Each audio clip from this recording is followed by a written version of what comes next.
Gel. Salam doktor. Hoş gelmişsin kardeş. Size məktub var. Ne meseledir görəsən? Çok sağ ol əzizim. Çok. Aman Allah, Abdullayev! Babamın işi ödün düzelt ya Allah.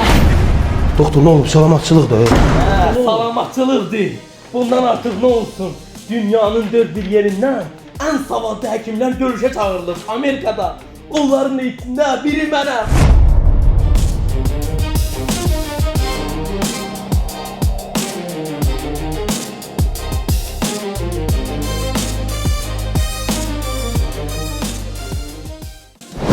Saxla görək baxay bu nə istəyir, saxla.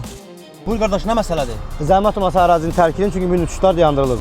Necə yəni qardaş, mən bilet almışam mən. Mənim o iş mənlik deyil, bileti hardan almışsınız, oradan maraqlana bilərsiniz. Necə yəni, belə şey olar? Ay doktor, səbirli ol, hər bir işdə Sən xeyir başa var. düşürsən? Səbirli Mən ol. illərdir bu görüşü gözləyirəm. Dünyanın dört bir yerindən ən güclü həkimlər çağırılır bu görüşə.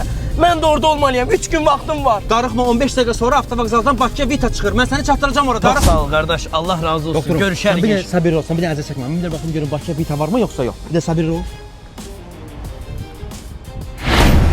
Nə oldu qardaş? Doktor, qurban sənə, axırıncı Vita 10 dəqiqə bunun qabaq çıxıb Bakıya. Babamın işi ödün düzelt ya Allah.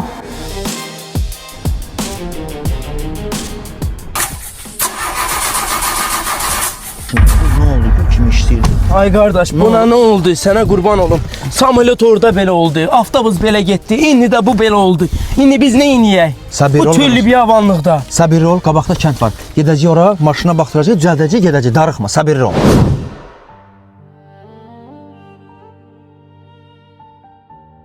Həkim və sürücüsü xeyli yol getdikdən sonra yaşlı bir qadının evində qonaq olurlar. Həkimin sürücüsü yaşlı qadından soruşur: "Burada telefon varmı?"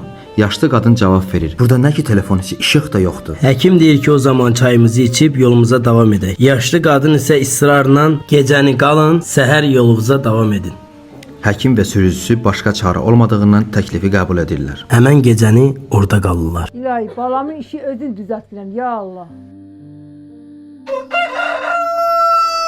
Həkim yaşlı qadına sual verir. Gecə səhərə kimi ağlayıb dua edirdiniz. Nə dərdiniz var? Yaşlı qadın cavab verir: "Əgər gecə sizin yatmağınıza narahatçılıq törətdimsə, üzr istəyirəm sizdən. Gəlin sizə səbəbini göstərim." Baxın, bu mənim nəvəmdir. Nə atası var, nə anası. İllərdir xəstəlikdən əziyyət çəkir. Nə pulumuz var, nə adamımız. Dedilər Bakıda Yusuf adlı bir həkim var. Yalnız çarəsi ondadır. Bizim də o həkimə çatmağa nə pulumuz, nə də ki Allahdan başqa heç kimimiz yoxdur. Həkim o yaşlı qadının üzünə baxaraq deyir: "Sizin axtardığınız Yusif həkim mənəm."